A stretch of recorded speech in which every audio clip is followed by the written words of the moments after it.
Welcome back to Spike Piledriver. My name is Anders, and this is World of Mixed Martial Arts 5, the UFC save, where we're now into April of 2006.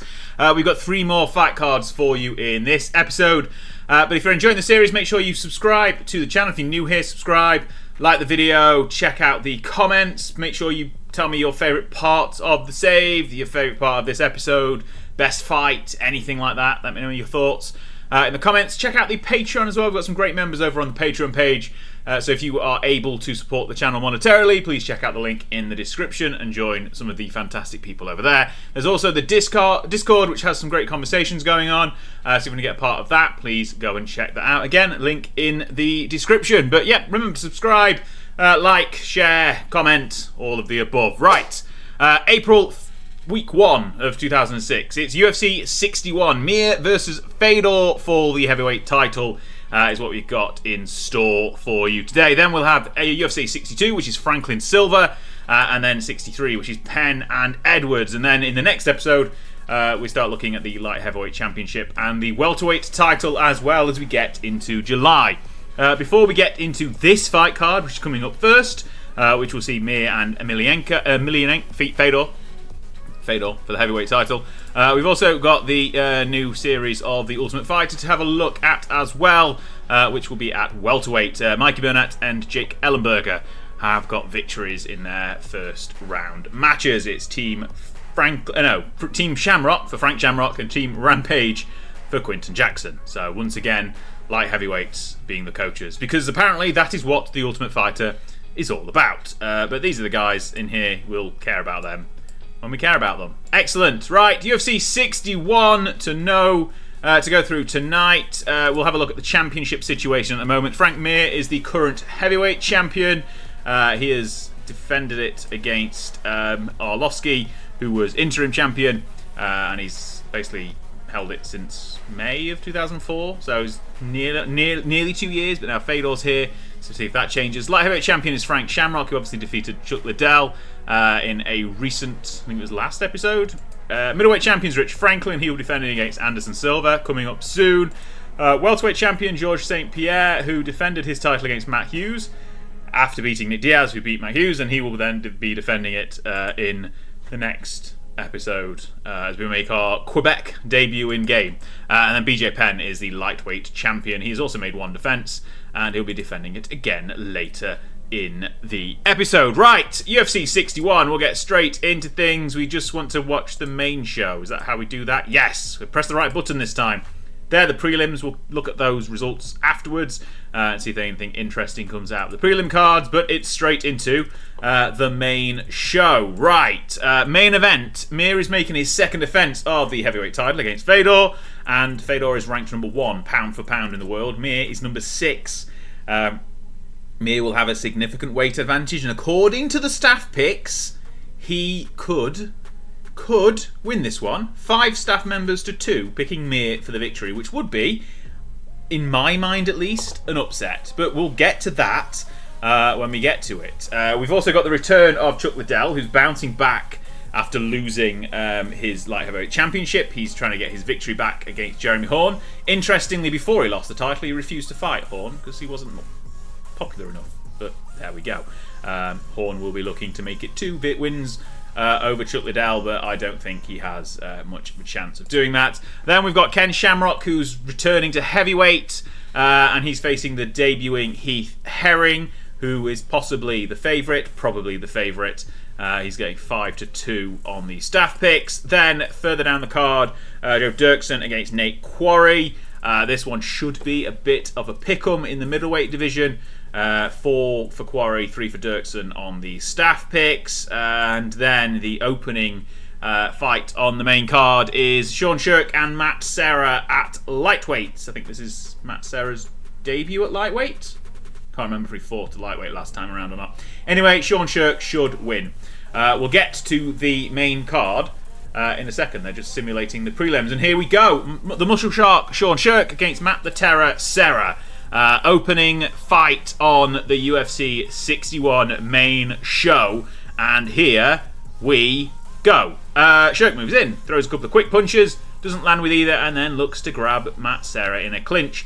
backed up against the cage, and Shirk uses some body control for a good minute, traps him up there against the cage, can't get enough space away to land any shots or take him down. I think we've broken free there. Shirk shoots in, Sarah gets away, and then it's pushed back up against the cage again. Shirk showing some good control, but not really doing much. And there we go with the first round. Shirk should win, but it's a bit of a not much happening round. He literally held him up against the fence for at least half the round. Shirk picks him up and slams him down. Now that's a better takedown. Side control, trying to hit some elbows to make some damage. Shirk blocks the attempt to move to guard, and Sarah's trying to condition. That's not transition, not condition. Shirk's still in side control though, landing some elbows, but not really causing too much damage. Again, tries to transition, but Herb Dean stands him up with 30 seconds left, and Shirk shoots in for another takedown and gets pushed up against the cage as the time runs out. Another victory on the cards for Shirk. Sarah's going to need to finish things, but he's not going to if he just lets Shirk slam him and pound on him and do nothing really. Sarah's slowing down, can't really find a home for his punches, and I think this one is probably going to end up going to the scorecards, but Shirk's got a large gash across his forehead. Sarah's landing. Oh wow, Shirk's knocked down. Sarah's jumped in with some punches, big strike, and it's just as I'm saying that Matt Serra is not going to win on the scorecards. He's knocked out Sean Shirk. So talk about upsets. Sarah moves to 9-5. Shirk gets his third professional defeat, and that is an upset, I'd say, at 155. Matt Serra isn't gone yet, so he's managed to save himself from the cutting block, and he's called out George Soteropoulos, which will be an interesting fight, and he gives a charismatic performance. Good stuff. Right, next up, middleweight battle. Joe Dirksen against Nate The Rock Quarry, obviously formerly of Tough, the Ultimate Fighter. Not Tough Enough, that's something entirely different. And we start this one and see if we can get anything here. Again, this could be a bit of a neutralised ground game, as both men are good on the ground. Quarry should be better on his feet than the stand-up game, but, you know, who knows. Dirksen backed off, lands a bit. I say that, and Dirksen has literally been taken out. Wow. Nate Quarry lands a pasting. Did that say pasting? I'm pretty sure it did. You're getting pasted. Look at that. Let's just check that out again. Dirksen backs off, and the last shook him. Big right hand from Quarry. It's a long one, this, with literally 147 left. It's a long, drawn-out finish. Big right hook a few seconds later. Jumps on, pounds away, massive shots, gets pasted, and there's the TKO victory. It took 30 seconds. So, good victory from Nate Quarry. That moves him to 9-1 with his record, and should hopefully put him a little bit higher up the rankings in the middleweight division. But he thanks his sponsors and all sorts of wonderful things. Right, heavyweight fight. Ken Shamrock against the Texas Crazy Horse himself, Heath Herring. Shamrock was at light heavyweight. Now he's back at heavyweight, but he's got a 40-pound disadvantage to the Texas Crazy Horse, who is much bigger, but Shamrock's a wily veteran. Maybe he can do some damage here, wrestle him down and tap him out with an ankle lock potentially. Probably wouldn't want to stand and bang with Heath Herring, but, you know, maybe just tire him out on the feet. Herring misses a big right hand and gets caught with a counter. Shamrock lands a two-punch combo, jabs. Fight's engaging. Right hook leaves him open to another counter. Exchange of strikes does not affect either man. Right hook from Herring is a nicely landed shot. But so far, nothing really causing any great deal amount of damage to either man. Just lots of striking that's not really hitting its target. Shamrock misses a jab. Herring misses a jab, lands a right hand. Final minute of the round. Again, this striking exchange is just probably going to tire both men out, and that's when we get to the wrestling and the ground game. Herring connects cleanly with a right hand as we get to the very end of the first round. But I'm hoping that both men get tired and start wrestling in round two, because that was a little bit of a back and forth, not really much landing and happening kind of first round. Vicious right cross from Herring, and that shot's rocked Shamrock. Herring pounds away. Shamrock tries to defend it, but Herring goes for a submission attempt, tries to pull guard, tries to get a Kimura, and Shamrock has no option but to tap out. He held on for a minute. He blocked an arm triangle, but he could not get out of the Kimura. And Heath Herring gets the victory over Ken Shamrock. Another defeat for the veteran, but we'll keep him around because it's Ken Shamrock. Why wouldn't we? His brother is light heavyweight champion, and he's quite old as well. So we'll see. Maybe Shamrock's got another little run left in him, but not today, as Heath Herring puts a stop to that and calls out Andrei Arlovsky. So that's interesting. Obviously, he's made his UFC debut tonight and won, so why not? Let's see where it lands him in the rankings when we get to the end of the night. But it's back to the light heavyweight division now, as Chuck Liddell faces Jeremy Horn, and he'll be looking to get his win back. So one of those 4 losses on Liddell's record was to Jeremy Horn. One of those 77 wins on the other side of that. That's a lot of fights. He's only 30 as well. Liddell lands a flurry of strikes, looks to close the distance, attacking with intent. Horn holds a leg and tries a takedown, but Liddell blocks it. Looks more aggressive, follows with a leg kick. Liddell closes in, lands 2 left hands, then catches in with a right hook. Looks confident, shortening the range. Big right hand misses. Horn's trying to keep out of reach. 3 of 5 shots land. Horn hits a left hand, a tentative left hand. Flicked jab. Not much damage coming from Horn. Liddell looking obviously the more confident striker. Throws a punch, but Horn was equal to it. Takes the initiative. 3 out of 5. Punches again from Liddell, and Horn tries a takedown, but Liddell blocks it and should have done enough to win that round. He has done enough to win the round and will be, ahead, but I'd expect a finish here from Chuck Liddell. Bounce back from that defeat, that upset defeat, and put a stamp back on the division, because there are a lot of really good fighters in this light heavyweight division right now. So getting a big strike, ducks under a head kick from Horn. Liddell's managed a big strike, but he's not managed to put him away. Lands another flurry, quick punches, and we're getting a minute left. Horn looks into clinch. Can't really drag him down to the ground. Liddell blocks the drag down to the ground, looking to muscle him back against the cage. Trapped, dirty boxing, smothers him, some shots to the stomach. Liddell is looking gassed. That is what did it in the Shamrock fight. Liddell was winning, got himself gassed, ended up losing his title. He needs to not do the same here. He needs to start connecting and put Horn away and not leave himself open to getting a limb trapped and losing by submission. Anyway, we've got 3.5 minutes left. 3 minutes left now as we get towards the halfway point of round 3. Liddell still controlling things in the stand-up, but he is looking completely spent. Tries to wrestle Horn. I wouldn't bother wrestling at this point. You are opening yourself up to a submission from the bottom. I'd just stay on my feet if I was Chuck Liddell. Keep landing shots, because Horn has not got any answers.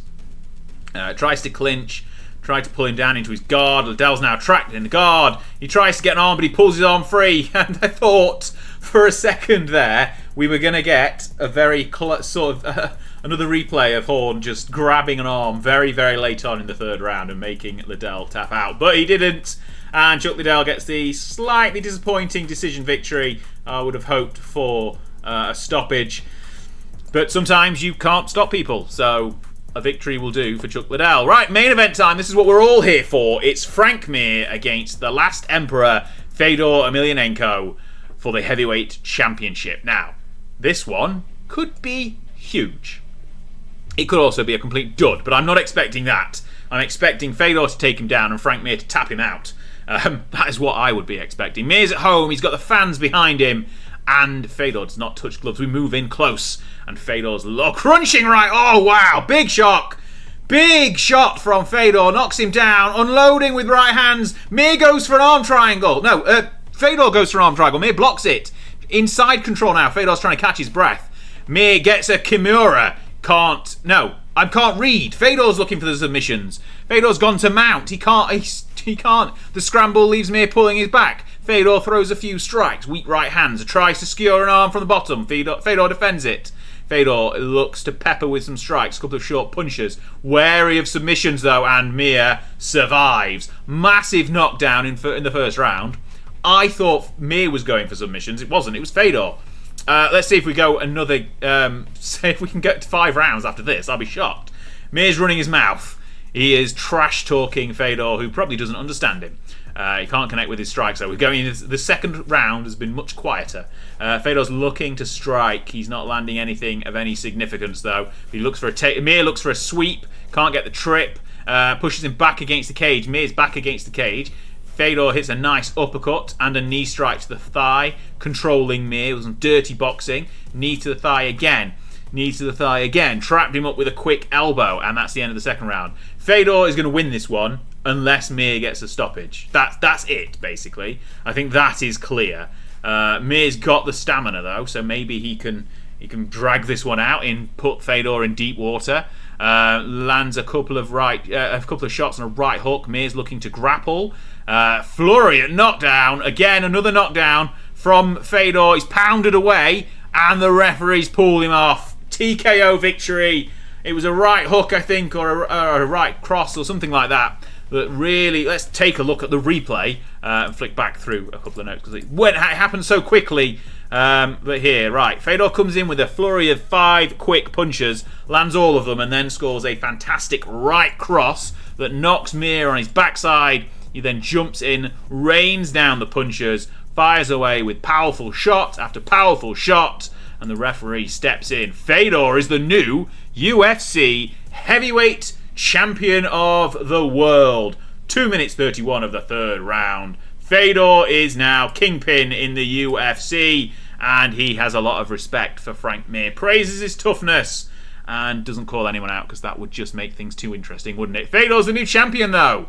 Wow, Mir put up a great display of heart to try and basically survive, but it was always going to be a Fedor victory. Let's be fair. Critical rating only a 68. Commercial rating, though, a 92, as that main event was an excellent one to hang its hat on. Liddell also in the co-main has definitely helped out there. On the prelims, Nick Aguilar defeats Musin Corbury. Ben Rothwell defeats Brandon Vera in a potential upset, I think, there. Keith Jardine got the knockout in the third round against Bill Mahood.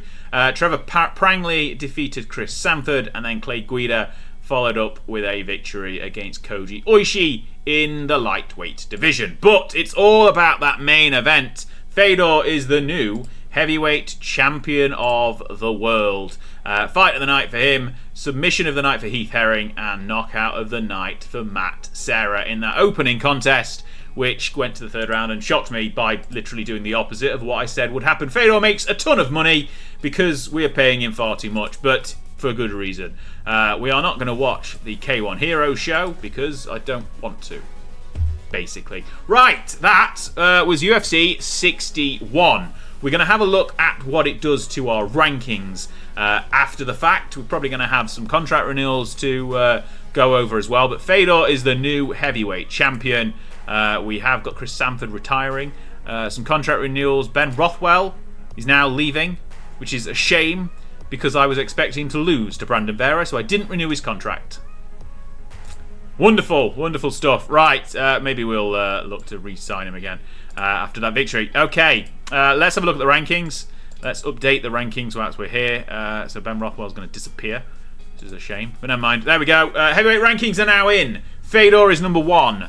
Antonio Rodrigo Nogueira is number 2. He has a fight scheduled, and I'll tell you all about it in a second because it's going to be on either UFC 64 or Fight Night 5. I can't remember.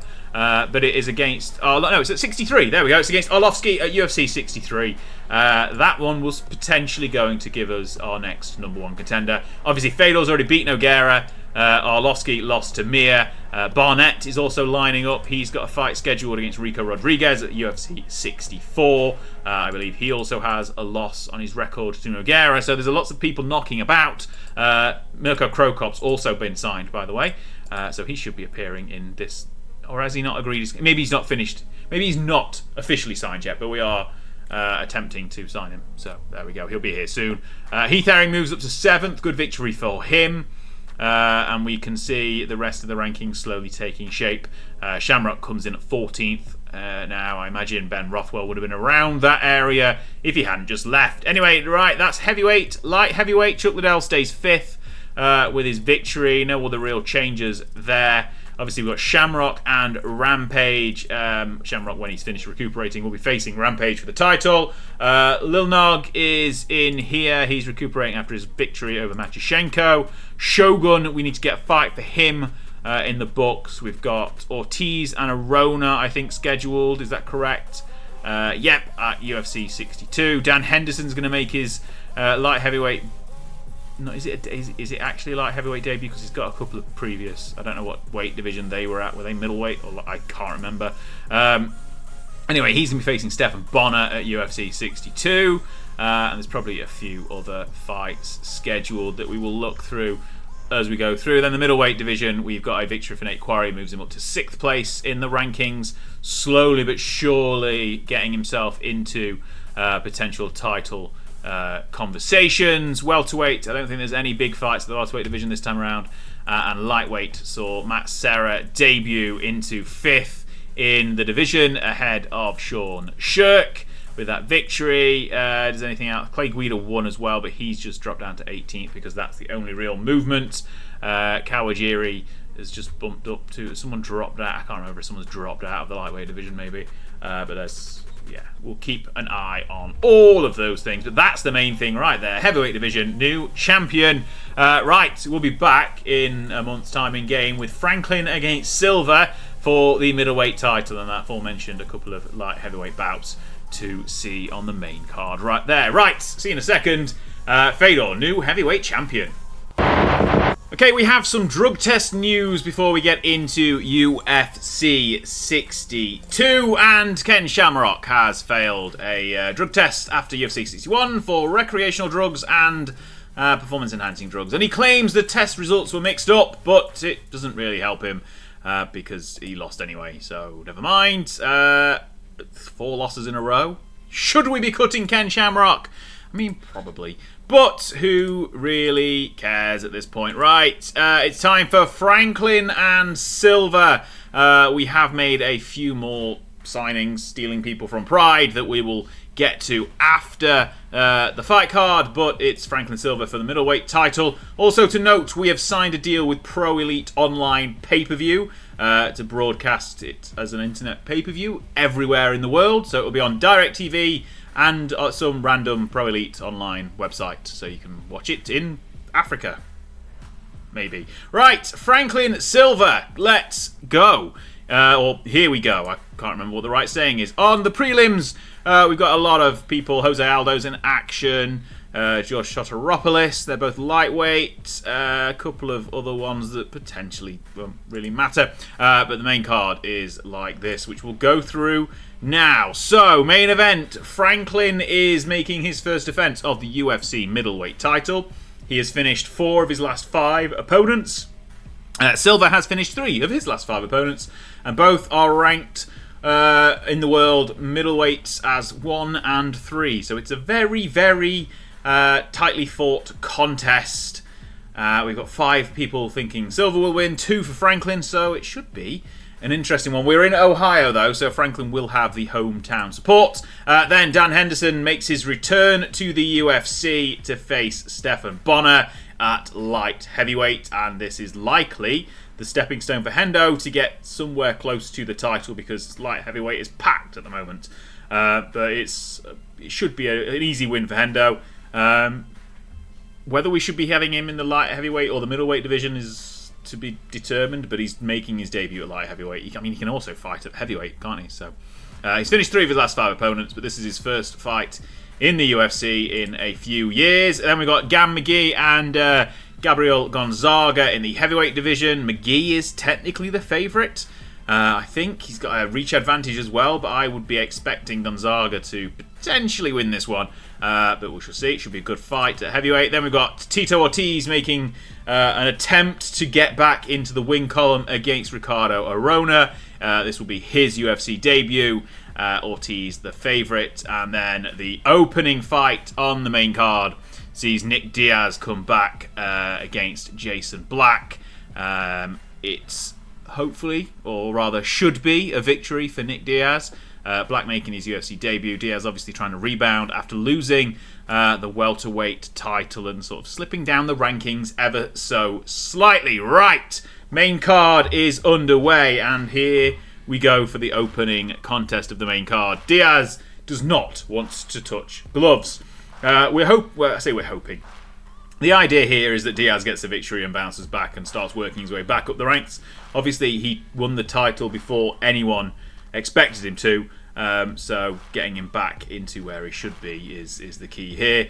He's looking like, as I'm talking through that, I've got the cursor in front of half of it. Black chooses to shoot in as we get a takedown just over the halfway point of the first round, and Black just lies on Diaz and wastes time, smothers him against the ground. We're going to get a stand-up with 2 seconds left. No, we're not. Time over. Bit of a yawner. Diaz was winning up until the takedown. He opened up a cut on Black, but the takedown might have stolen the round. Who really knows? Didn't do anything with it, though, afterwards. Diaz uses a good left hook to the body. Black manages to dodge a right hand to the body as well. Hook to the body again, misses. Black comes in for a takedown. Diaz hops off and gets pushed towards the cage. Black tries to control him against the cage, but Diaz cannot get a shot away. Black again tries to take him down, but Diaz settles back against the cage again, making an attempt to control the former champion up against the cage. Trying to grapple with him. Diaz lands a few shots, but 3 quick punches, and Black shoots in again. Holds on to a leg and pushes him up against the cage as we expire the round. Diaz had good enough takedown defense and landed the better shots in the stand-up, looking to potentially steal the round. Black shoots in for a takedown, and Diaz has got his number now. He suffered a takedown at the end of the first round, but he's managed to stuff basically every attempt since. It's a bit of a dull fight, really. Diaz connects with a couple of right hands. Quick flurry to the body, crunching left hook, stops Black in his tracks. Some trash talking, a minute left. I think this is going to go to the judges. Black's trying to grapple him again, but he's going to need more than just a takedown here at this point. I think if he's 2 rounds down, a takedown here at the end is not going to be enough, and it does not happen. So Diaz is going to win this one, I think, on the scorecards. He's probably going to go 30-27. Okay, 29-28 on one scorecard, 30-27 on the others. But Diaz gets the victory. It was good, it says. It was kind of uninspiring. He thinks a fight against Brock Larson would be a good contest. Brock Larson is obviously on the Ultimate Fighter at the moment, so we'll be waiting a while for that one to see if it does happen. But if Brock Larson wins the Ultimate Fighter, then that could be a sensible fight to schedule. Right, Tito Ortiz needs a big stoppage here on Arona to get himself back up the rankings in the light heavyweight division, which is suddenly becoming very, very stacked very quickly as well. Ortiz running his mouth, and a bit of a stalemate really. Off target with a jab, misses a right hook. Arona does exactly the same. Another jab missed. Arona misses a pair of jabs. Just lots of... a countered right cross there from Arona. Ortiz counters with a left cross halfway through the round. Big right hand missed, and he gets caught with a hook. And then Arona's been cut on the forehead. So Ortiz looking to do a bit more damage as we get into the final 30 seconds, final 5 seconds. Leg kick from Arona to close the round. Hopefully a bit more action in that one. Very little to separate them, but maybe just on the scorecards to the Brazilian. But we shall see if that continues. Ortiz comes forward, trying to trade some blows. Counter left hand, quick punches from Ortiz. Ground right hand from Arona, moving well, but starting to breathe a little bit heavier as we get to the halfway point of the fight. Ortiz is pressuring him. Tries to land a counter, but Ortiz lands a vicious right hand. Burst of strikes, neither fighter landing anything. Right hook blocked from Arona. Ortiz can't land his either. Quick exchange does not produce any damage. Ortiz is now in the pocket. Throws some punches. Doesn't really hit with either. So, you know, all more of the same.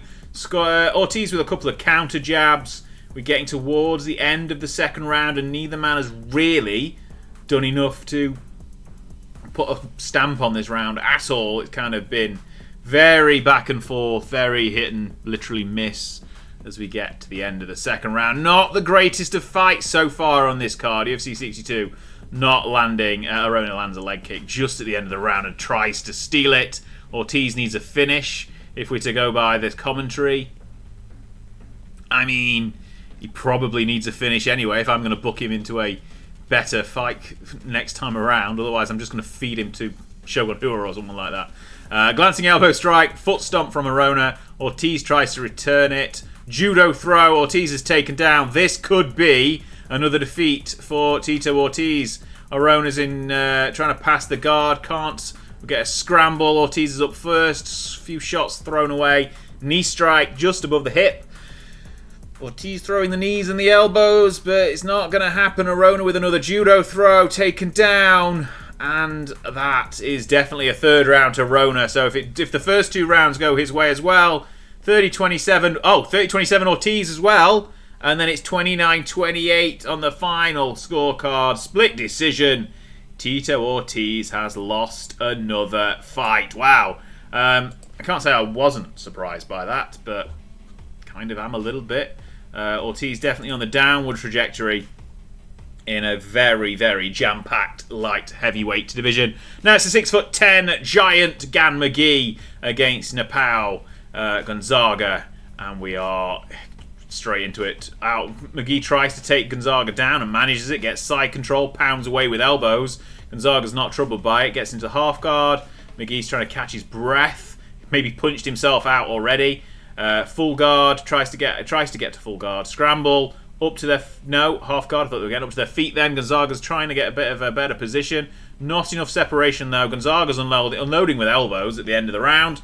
Possibly just edged it. Very split round that one, I think. McGee tries to land some jabs, steps forward looking to strike. Counter left hand from Gonzaga. 2-punch combo is avoided by the Brazilian.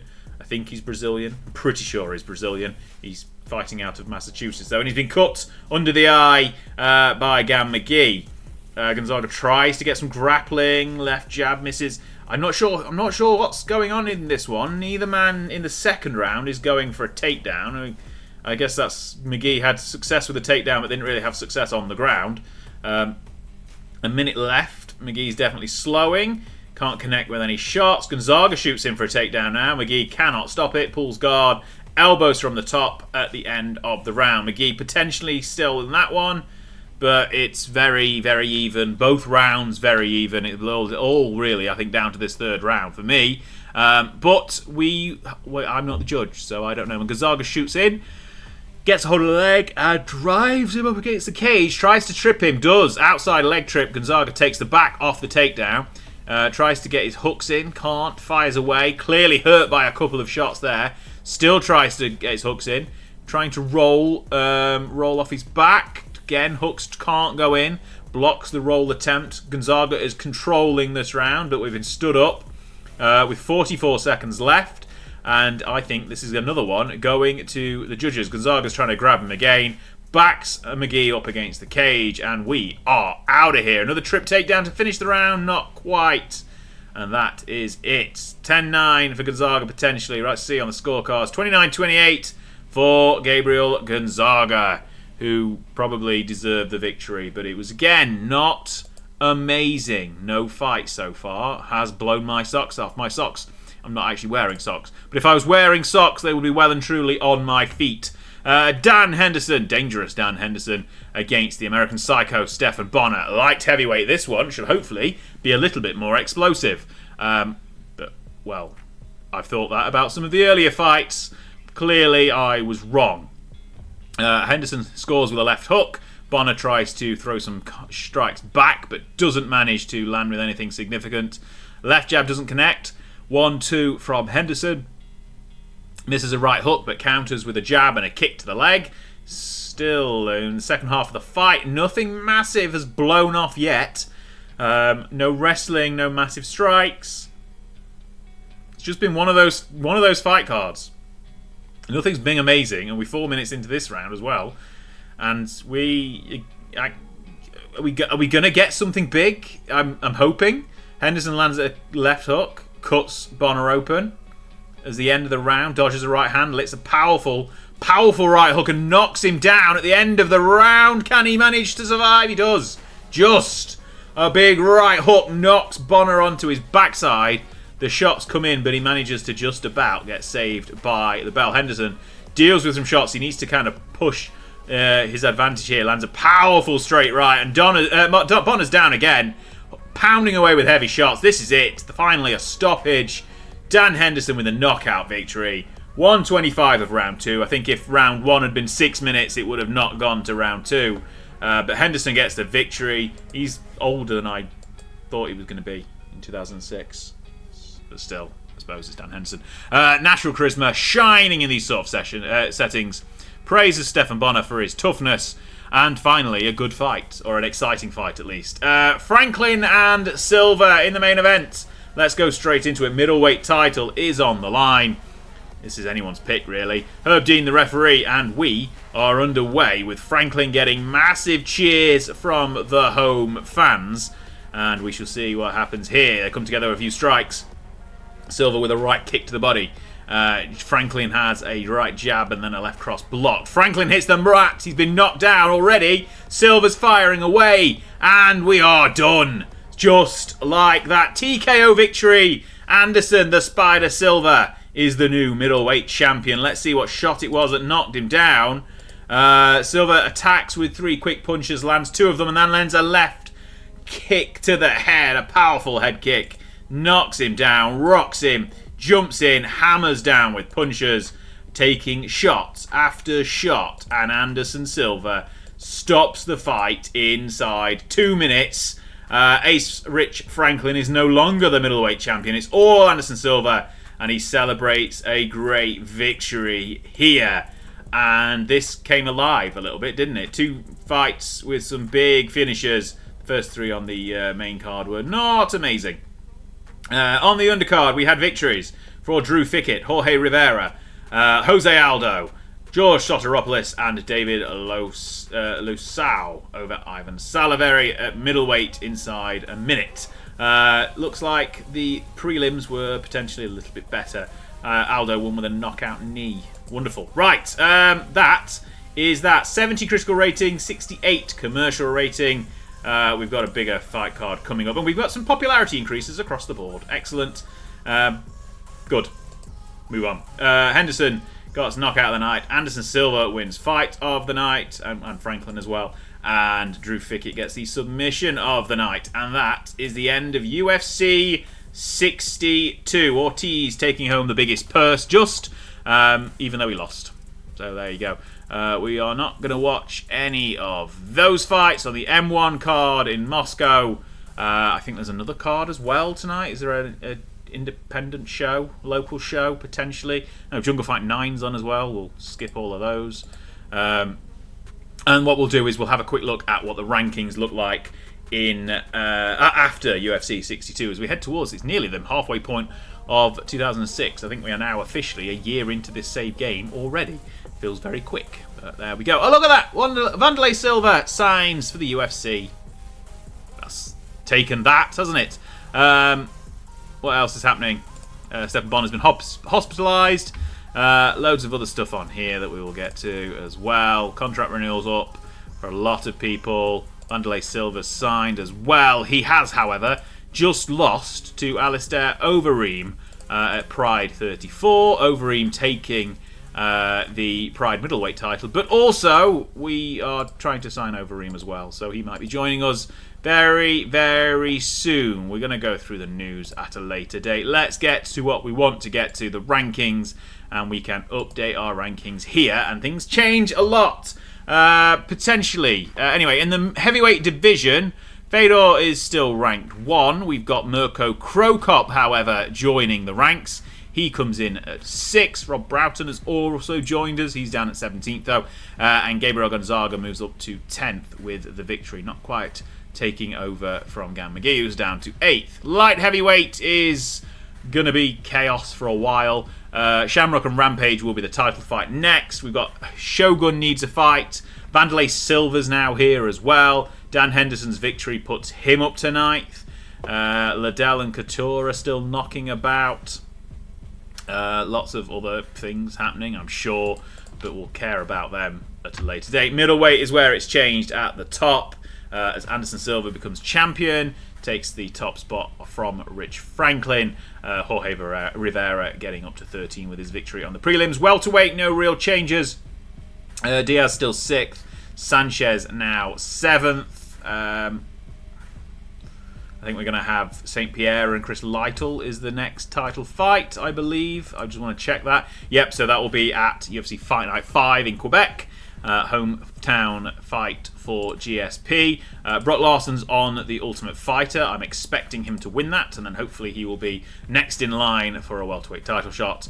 Obviously, we've got BJ Penn and Eve Edwards coming up for the lightweight title. Jose Aldo drops himself into the top 10 with that victory as well. And if he does well enough in this division, we may have to start a featherweight division and put him where he actually belongs, because he's quite small for a lightweight, but doing okay so far, essentially. Right, we'll be back for Penn and Edwards. We did move the Randy Couture-Evan Tanner light heavyweight fight to UFC 64, but moved it back again when the fight we moved to 63 had to get cancelled from an injury because Couture's broke his ankle, so he's going to have a little short time to get ready. He's got 22 days with his injury, but then he'll be back. I think it's 28 days until the fight card, and that's apparently fine. But Penn, Edwards, Couture, Tanner, Arlovsky, Nogueira, Florian Nunes, Puder, Drago in the heavyweight division, and then some fights on the prelims as well. But we'll be back for that very, very shortly. It's UFC 63 coming right up, as this does not slow down. Alright then, before we get into UFC 63, let's do a quick update on the Ultimate Fighter. So we're past the first round, we're into the second round now, so I'm not going to go through result by result, but in the quarterfinals, New Gen, Brian Abbott defeated Haim Ghazali, and Marcelo Alfaya defeated best mate Mikey Burnett. We had one of the emails said they were bonding really well, so there we go. We've also got Brock Larson, Jake Ellenberger, Jason Gilliam, and Jay Hiron, who are, I think, at least 3 of those should be getting through to the semi-finals. So we'll see how the matchups go and how they work as to whether that happens. But it's very much, I think it's at the moment 4-2 Rampage to Shamrock out of the 6 that are left. But obviously we've got 2 quarterfinals left before we get into the semi-finals as well. Right, it's time to go into UFC 63. You will see here that we've also scheduled the next show afterwards, which will be the end of the next episode. So Silver Henderson is going to be our UFC 65 main event. So despite debuting at light heavyweight, we're dropping Hendo down to middleweight to challenge for the middleweight title against Anderson Silva after his impressive debut at 205. We've got Alistair Overeem making his debut against Heath Herring, and a few other things on the main card. But we'll get to all of that next episode, because time now for UFC 63. Penn versus Edwards, and this is the main card. We'll go through the main card properly in a second, but on the prelims, Verdum, Eilers, Melendez, French, Lauzon, Hightower, Braga and Radev, and then Evans and Mendez at 205. In the opening contest on the prelims main card looks like this, which we will go through in a bit more detail now. So, in the main event, BJ Penn is making his second defense of the lightweight title, and it will be against the debuting Eve Edwards, who is a much better opponent potentially at this weight class than some of the other ones Penn could have faced, but Penn's finished 3 of his last 5 opponents. It's the first time they are fighting. They are both ranked 7th and 8th in the world for pound, not just at their weight class, at pound for pound, so there we go. But Penn is the heavy favourite according to the Blurcat staff. Then Randy Couture drops back down to 205. Evan Tanner steps up to 205, but it's likely that Couture should see quite a comfortable victory here. Not really sure what else to do with Tanner at 185, so we're going to step him up to 205 and see if he can hang with Couture. Then heavyweight battle, as Minotauro Nogueira makes his UFC debut against Andrei Arlovsky. Winner of this is likely to face Fedor for the heavyweight title next. Arlovsky's got one of the 7 picks, and it's 6 for Big Nog, who is ranked 3rd pound for pound. Arlovsky's 18th, so still pretty good. But there we go. This one should be an absolute banger at heavyweight. Then we've got KJ Noons making his UFC debut against Kenny Florian, who is the big favourite, and the only reason this one is on the main card because Florian has got some popularity left over from the first season of The Ultimate Fighter, and he will be the big favourite. And then making the first fight on the main card, we've got Daniel Puder making his 3rd, I think, fight in the UFC. He will be facing Edson Drago, who is making his UFC debut and is the favourite going into it. So there we go. And then this is on the prelims, which will see Verdum get the victory. But there we go. We are in to the main card. Daniel Puder and Edson Drago at heavyweight to start things off. Both men undefeated, but a combined 9 fights between them. And Puder is cut under the eye within 15 seconds. Drago's looking for the advantage and the initiative. Big right hand blows past Puder, who was already breathing heavily, I think that said, which is not a good start for the former Tough Enough winner in the WWE. This is not the WWE, though. This is MMA and the UFC. And Drago is already taking a breather. Puder can't get the takedown, but he pushes him up against the cage with a single leg and tries to take him down again. Can't drag him to the ground, but he goes again. Can't get the takedown. Some good takedown defense from Edson Drago here. Puder's pin him up against the cage and tries once again. Blocked with a solid base. Trying to trip him. Gets the takedown, finally. It's like a 5th attempt. But we've got a minute and a half left. If Puder can get some shots away from the guard. He's trying to transition. Elbows firing away, no undue damage. Tries to transition to a guard, but we end the round there. And Puder, with his persistent takedown attempts, has got himself the victory in the first round, potentially. But that cut early on is could play a part later on in the fight. Puder takes for a takedown again, outside leg trip, and he goes straight in to try and get the arm triangle, but Drago blocks it. Drago. Puder looking to get a mount, and he gets the mount. This is dangerous now. Elbows, but dealt with. Doesn't look like he's got much left in the tank, but he's still landing some elbows to the face from the full mount. Tries to sweep him, but he's just landing shots that are not troubling anyone. He's not going to get stood up there from the mount, so I think that is a good tactic. He's tired. Drag his opponent to the floor and sit on him, basically, was Puder's tactics there in that second round. We go into the third round, and both men breathing very hard. There's going to be no gas tank left for anyone at this point. Puder is probably going to win this one unless something big happens, but with both men really, really tired, I'm not going to be surprised if it does. Puder looks for another takedown, but it's blocked. Ducks and grabs a leg, drags him to the floor, and gets into a guard position with 2 minutes left. Can he advance on the floor? Works for side control, scramble, and we get back up with a minute left. Are they going to stand and bang for that final minute? No. Puder tries to take him down. Blocked again. Another takedown. Trip attempt this time. Still blocked. Not happening. Puder's exhausted, and he tries for one final takedown, but it's stopped up against the cage, and we are done. Pretty not amazing fight, but Daniel Puder's done enough there. Wrestled him down and just lay on him because he was too tired to get anything else away. But he moves to a 4-0, and we're going to keep putting him on shows because he's got some popularity.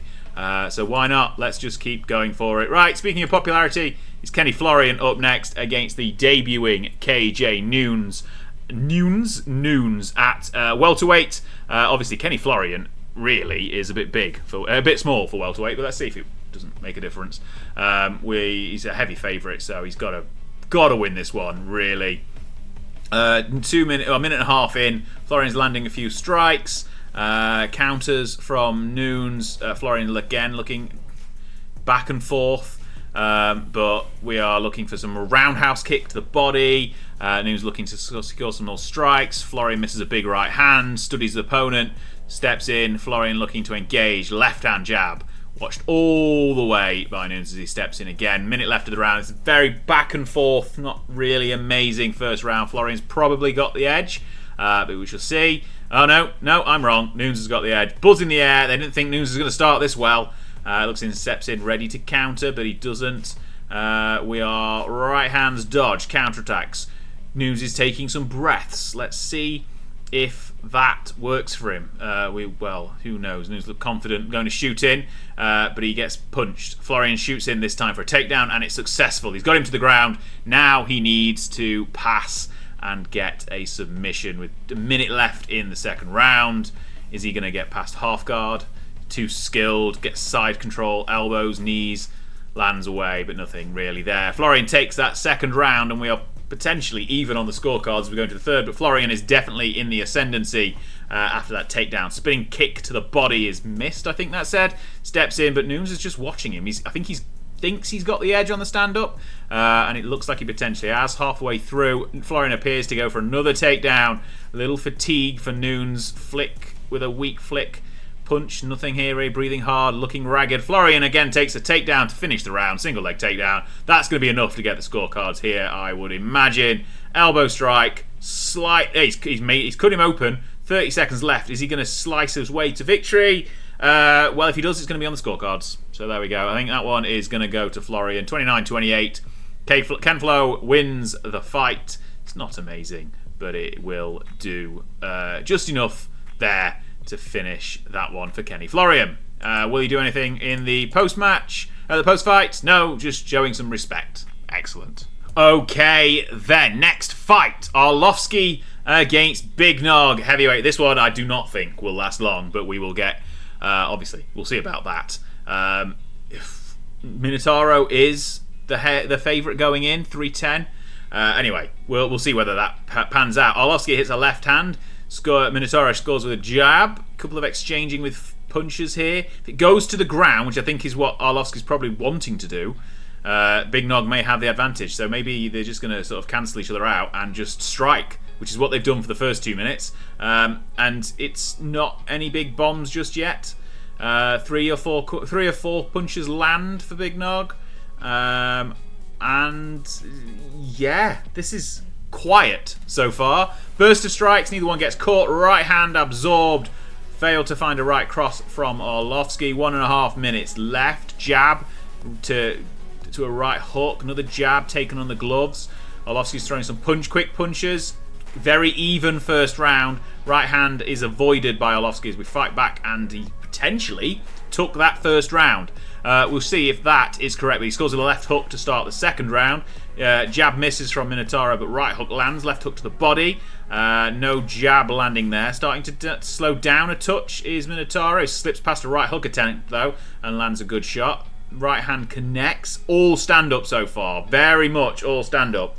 You'd think Arlovski would take him down and pound him away, but Nogueira's ground game is clearly too much of a threat for him.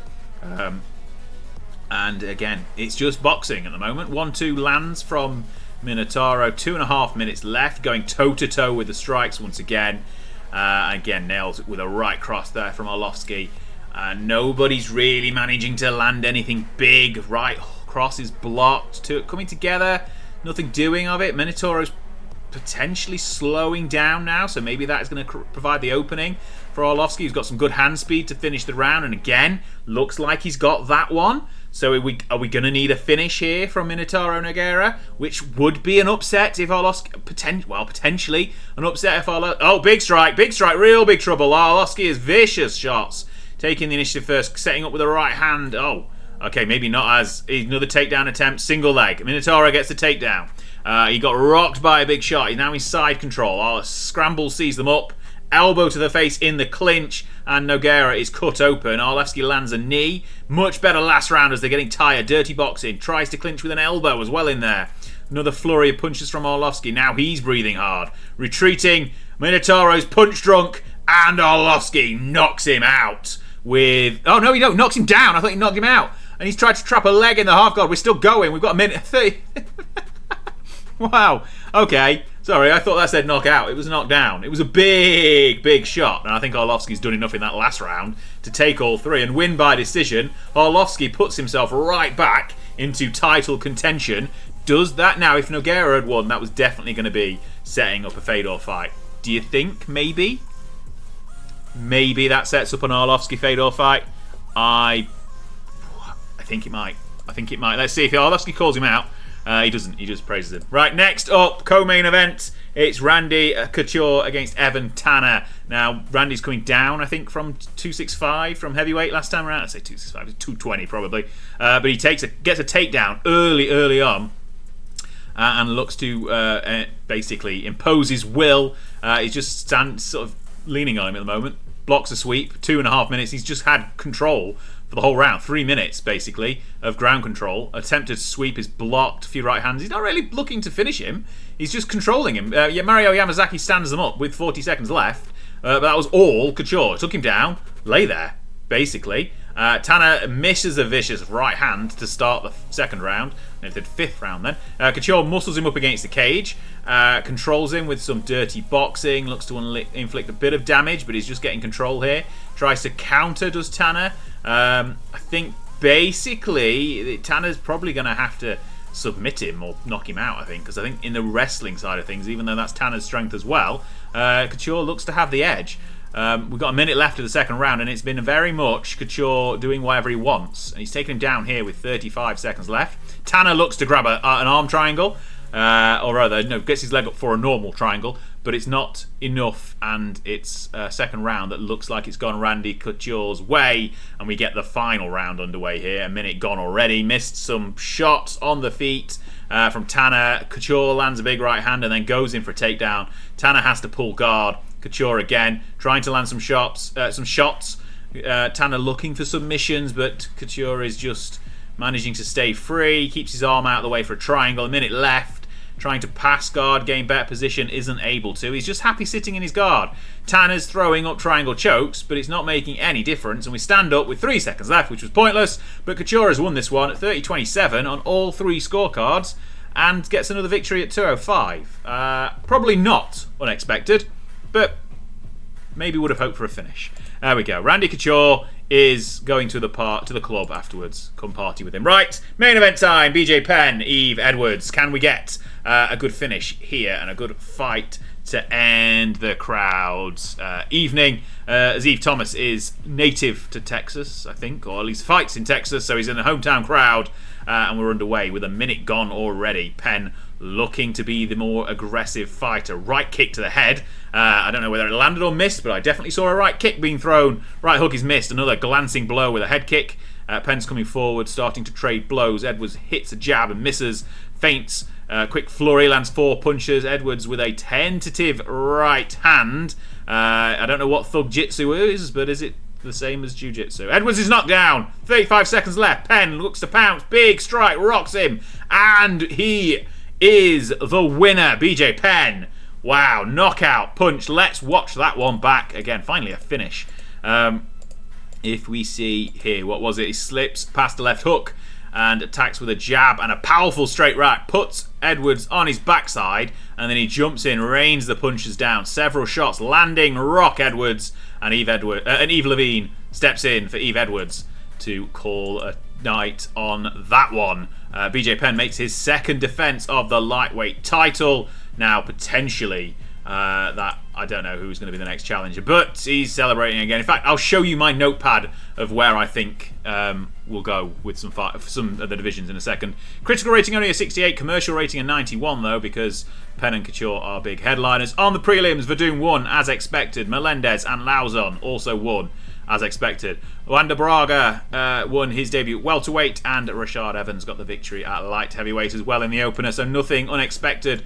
All finishes apart from that one, actually, which was a very close one at welterweight. All the prelim fights were finishes. There were none of the main event, none of the main card apart from the main event.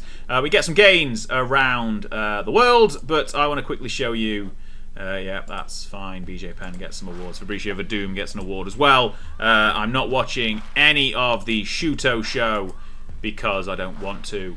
But there we go. That is not the same Switchblade Jay White as I think when I think of Switchblade Jay White, because he's from New Zealand and a wrestler, and isn't bald. Anyway, right. Let's quickly look what that does to the rankings, and then I will show you my notepad essentially to see where we're going for some divisions. Arlovsky's up to 3rd in the heavyweight division. Great movement for him. Verdum's up to 7th with his second victory. Light heavyweight, no real changes. Couture stays 7th for him. Tanner drops into 11th. Rashad Evans moves up as well. Welterweight, Dan Henderson. No, middleweight, Dan Henderson's now slipped in there. He's now number 1 contender. Welterweight, nothing changes. Lightweight, nothing really changes either. I just want to finish with this. This is kind of my plan for each division. Now we're going to have Arlovsky facing Fedor. Then we've got Overeem, Herring, Barnett, Rodriguez, Krokop, and Sylvia, potential next title fights. Light heavyweight, we've got Nogueira against Liddell, who's probably going to be the next challenger. Not really sure what's happening at welterweight or lightweight, to be honest. Got Kawajiri and Sarah in a potential fight as well to face now Penn, so we'll see how that goes. But that's all for future episodes. Next time round, we've got Shamrock Rampage, St. Pierre Lytle, and Silver Henderson for our 3 main events and our 3 cards. If you've enjoyed this episode, make sure you like the video, subscribe to the channel, comment your thoughts down below on what you think of both this episode and the save as a whole, and the game overall as well, because it's a fun game to play. You can literally lose time just by sitting and booking a few cards, and you've somehow lost 3 hours and 2 years in game. Anyway, let's keep it there. My name's Manders. Thanks a lot to everyone who is over on Patreon. All your names are either on screen now or will be very shortly. If you want to join them, check out the Patreon link and become a member over there. Check out the Discord link and join the discussion, but also watch the next video because it's awesome. I'll see you in a sec. See you on the next one. I've been Anders. Goodbye.